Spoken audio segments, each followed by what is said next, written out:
Bonjour à tous, j'espère que vous allez bien. Comme promis, nous allons lancer la série de vidéos sur le calcul de feu. Voilà, donc sans plus tarder, je vais planter le décor pour qu'on puisse travailler ensemble jusqu'à la fin. Alors, cette série d'exercices est essentiellement pour vous montrer les méthodologies de résolution. C'est pas une méthode standard, c'est vous montrer les raisonnements à avoir, les méthodes à utiliser dans le cas du calcul de feu. Il y en a 14 étapes. Donc chaque étape, nous allons vous expliquer dans chaque étape comment procéder pour pouvoir résoudre pas à pas les exercices. Donc comprenez plutôt la méthode à utiliser. Voilà, parce que ici, nous avons un cas bien précis. Quand nous allons commencer l'exercice, je vais vous signifier. Mais là, nous sommes dans un cas bien précis.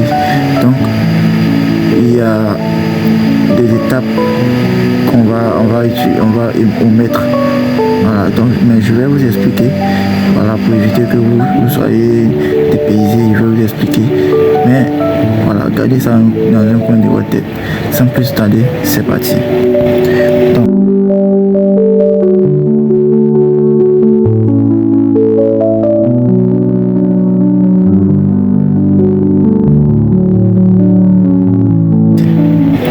Donc comme vous pouvez le voir, nous avons un carrefour à 4 entrées et nous avons les différentes informations sur le carrefour qui sont représentées dans notre tableau. Donc, sous forme de 2 phases avec les différents types d'entrées, le largeur des entrées, la distance de feu, le nombre de gyration, déclivité, type de rue et toutes ces informations. Et nous avons le débit, le temps de traversée, temps perdu par phase.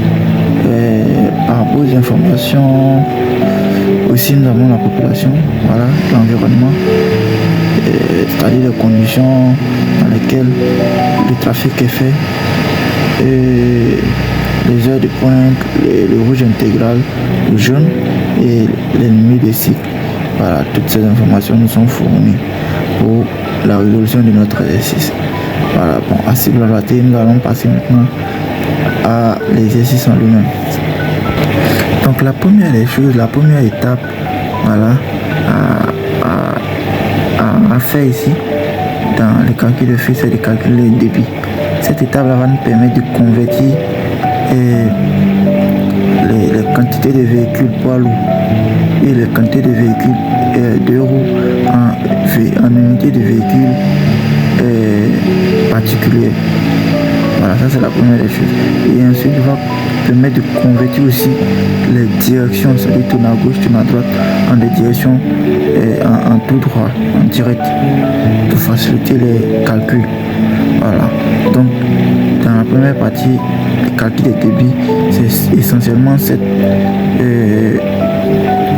travail-là qu'on va effectuer. Mais dans notre cas ici, nous sommes dans un exercice, comme je vous disais tantôt, nous sommes dans un cas où le débit est déjà en unité de véhicule particulier. C'est-à-dire que tous les poids lourds et les deux roues ont déjà été convertis en unité de véhicule particulier pour nous.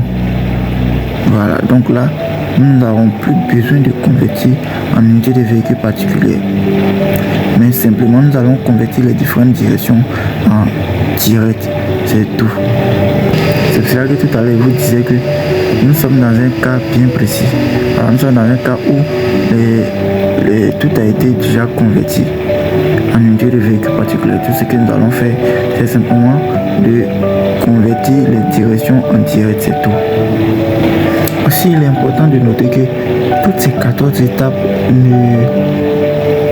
ne sont pas forcément demandées dans l'exercice, parce que nous allons faire les 14 étapes que dès que vous allez voir sur le calcul de feu, vous allez vous jeter dessus à faire les 14 étapes. Non, chaque étape a ses éléments nécessaires. Voilà, donc par rapport à la question que vous vous posez, vous allez utiliser les méthodes de résolution. Voilà, si on vous demande de déterminer par exemple de calculer le débit aux entrées, vous allez vous limiter qu'au début aux entrées. Donc il y a tout ce qui va venir, toutes les formules, les méthodes de calcul du début aux entrées, c'est ce que vous allez utiliser. Voilà, les autres ne vont pas vous intéresser. C'est pareil si on vous demande aussi la largeur utile.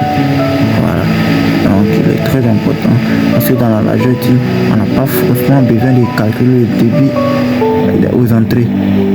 Vous voyez, quand on va faire, vous allez comprendre, on n'a pas besoin de calculer. Donc dans ce cas, quelqu'un qui va venir perdre son temps à calculer, bon, lui il va se fatiguer cadeau. Donc c'est ce que je vous dis, retenez les méthodologies, ne cherchez pas à mémoriser les valeurs, les trucs, non, mémorisez simplement la méthodologie que je vais utiliser, c'est tout. Cela dit, nous allons passer maintenant à l'exercice en lui-même. Donc tout à l'heure, comme je disais, nous allons convertir les différentes directions en direct. Voilà. Donc pour ce faire, nous avons besoin de coefficients de conversion. Voilà. Comment on obtient ces coefficients? C'est à travers ce tableau qui s'affiche sur votre écran là. Voilà. Donc comme vous pouvez le voir, nous avons les véhicules là, les véhicules légers. Dans la zone des véhicules légers, nous avons désignation du courant, autres paramètres, et puis véhicule du coefficient. Direct est donc mis devant 1. C'est-à-dire que dans tous les cas, la direction directe a un coefficient 1. Parce que l'objectif de ce tableau, c'est de convertir les directions en direct. Donc, la direction directe même est déjà directe. Donc, le coefficient, c'est 1 fois, donc c'est 1. Pour le tourner à droite, on va d'abord utiliser les piétons sur la branche. C'est-à-dire, si on a envie de déterminer le coefficient de tourner à droite à l'entrée 1, on va prendre les populations de l'entrée 1 comparées à 250. Si les valeurs sont égales ou inférieures, si la population est égale ou inférieure à 250, alors là nous allons nous intéresser maintenant au rayon de giration. Si le rayon de giration est supérieur ou égal à 12, donc le coefficient de direction est égal à 1. Si le rayon de giration est inférieur à 12, alors le coefficient de direction est égal à 1,1. Voilà. Maintenant, dans le deuxième cas, c'est lorsque la population sur la branche est supérieure à 250. Et là, on va maintenant s'intéresser à la distance de feu. Si la distance de feu est inférieure ou égale à 25, alors on va comparer la largeur à l'entrée à 3,5 et 9. Dans le cas où c'est inférieur ou égal à 3,5, on a un coefficient de direction de 1,5.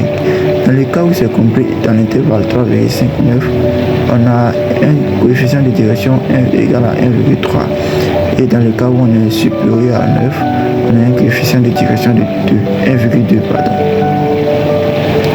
Maintenant, dans le deuxième cas, c'est lorsque la distance de feu est supérieure à 25. Là encore, on s'intéresse au rayon de giration. Si le rayon de giration est inférieur à 12, alors le coefficient de direction est égal à 1,2. Si le rayon de direction est supérieur ou égal à 12, alors le coefficient de direction est égal à 1,1. Ok, ça c'était pour les tournants à droite. Passons au tournant à gauche. Pour les tournants à gauche, c'est simple. On compare simplement la largeur de l'entrée à 3,5 et 9. Si c'est inférieur ou égal à 3,5, le coefficient de direction est égal à 1,8. Si c'est dans l'intervalle 3,59, le coefficient de direction est égal à 1,7. Dans le cas où c'est supérieur à 9, le coefficient est égal à 1,2. Maintenant pour la 1,6 pardon. Maintenant pour la conversion des poids lourds en véhicules particuliers, c'est simple. Il faut multiplier la valeur des poids lourds là par 2 parce qu'un poids lourd égale à 2 véhicules particuliers. Voilà, donc multiplier un poids lourd par 2, ça revient à convertir le poids lourd en véhicule particulier. Maintenant, quant aux 2 roues, pour convertir les directions, simplement multiplier par 0,3 la quantité de 2 roues. Voilà, donc c'est un peu ça. C'est Ceci étant dit, nous allons passer à la première étape qui est le calcul des débits. Donc d'abord, nous allons déterminer d'abord les coefficients de conversion directionnelle. Comme déjà c'est déjà en unité véhicule particulier, nous allons simplement convertir les directions. 1.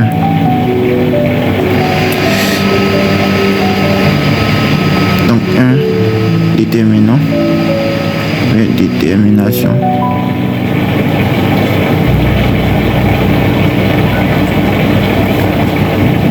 Des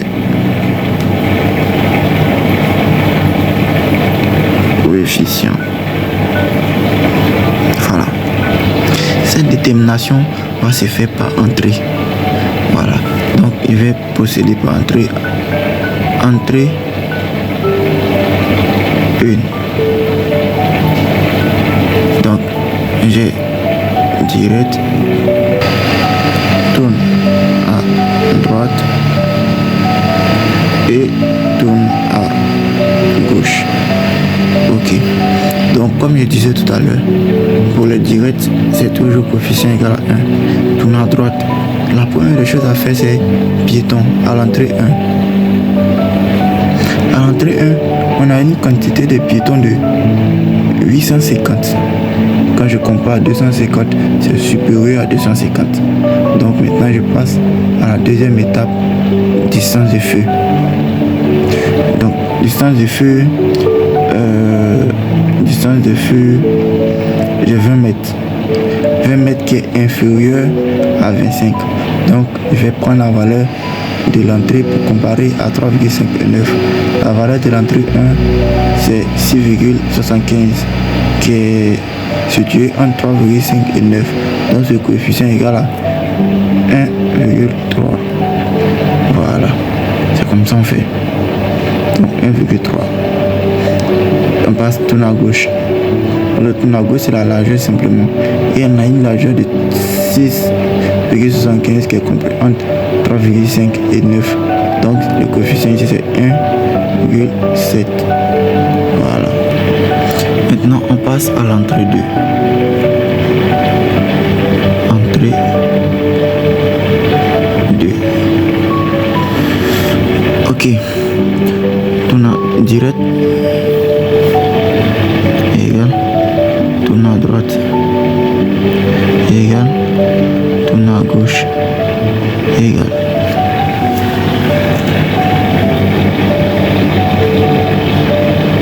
Direct, toujours égal à 1. Tourne à droite. Piéton entre 2. On a un nombre de piétons de 220 qui est inférieur à 225. Inférieur à 228. Donc, on va faire la comparaison du rayon giratoire par rapport à 12.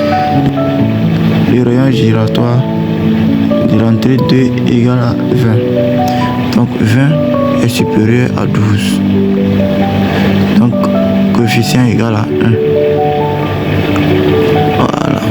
J'espère que vous voyez un peu comment ça se passe. Coefficient égal à 1. Tourne à gauche. La largeur à l'entrée 2, c'est 10, qui est supérieur à 9. Donc, ça fait 1,6. Voilà. Donc, entrée 3.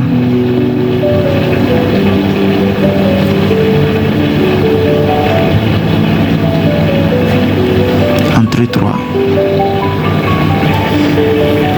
Direct. Tourne à droite. Tourne à gauche.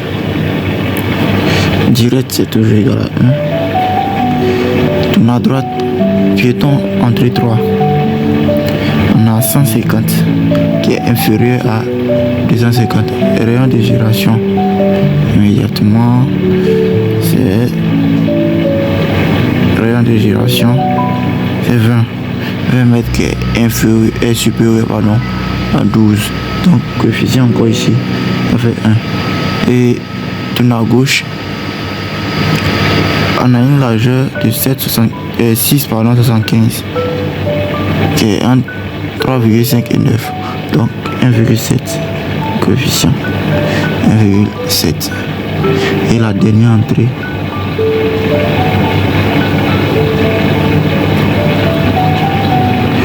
l'entrée 4. Direct, tourne à droite, tourne à gauche, tourne à direct, toujours 1, tourne à droite pour l'entrée 4, piéton 200, nombre de piétons 200 qui est inférieur à 250, rayon de giration 10 mètres. 10 mètres qui est inférieur à 12, donc coefficient 1,1. Et la largeur à l'entrée 10 mètres supérieur à 9, donc 1,6. Voilà, donc c'est comme ça qu'on fait pour trouver les différents coefficients de conversion des directions. Maintenant, on va calculer le débit pour chaque entrée. Voilà. Petit 2. Calcul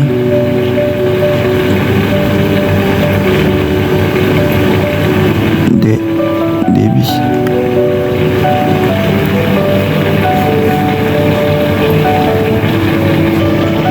Entrée 1.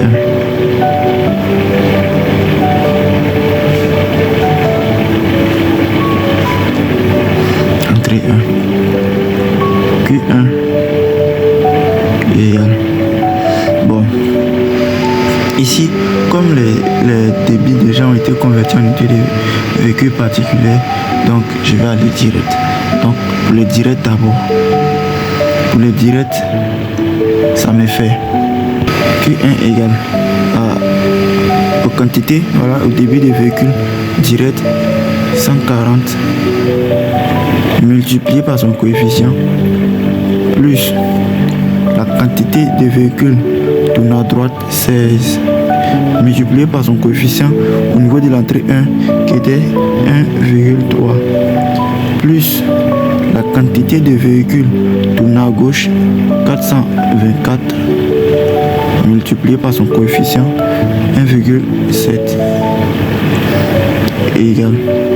Donc cette opération va nous permettre de convertir toutes les distances et toutes les directions tournant à droite et tournant à gauche en direct. Voilà. Donc le débit à l'entrée 1 égale à 881,6 unités de véhicules particuliers direct à heure. Entrée 2.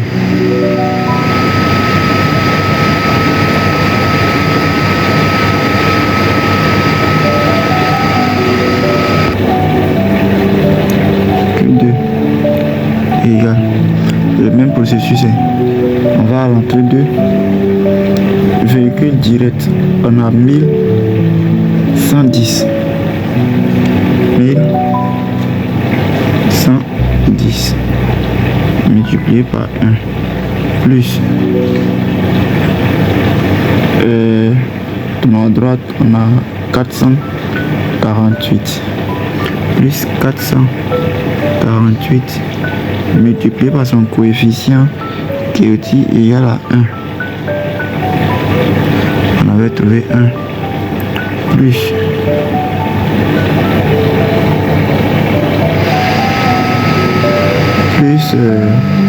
tourne à gauche 22 multiplié par 1,6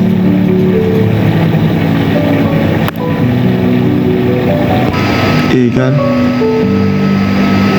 à 1593,2 unités de véhicules particuliers direct à heure. Entrée 3.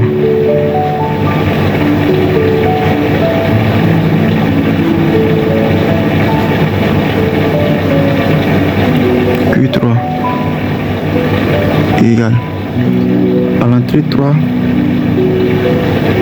on a 192 fois son coefficient 1 plus direct qui fait 34, nous avons fait 34 fois son coefficient aussi qui est 1 plus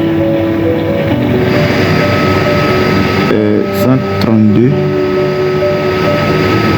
par son coefficient qui est 1,7 égale à 450,4 unité de véhicule particulier direct par heure. Et enfin, entrée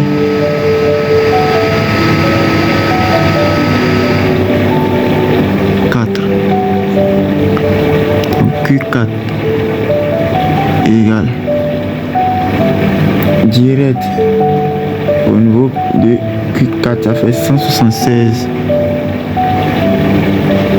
multiplié par 1 plus tourne à droite 66 multiplié par son coefficient 1,1 plus 57 qui est tourne à gauche multiplié par son coefficient 1,6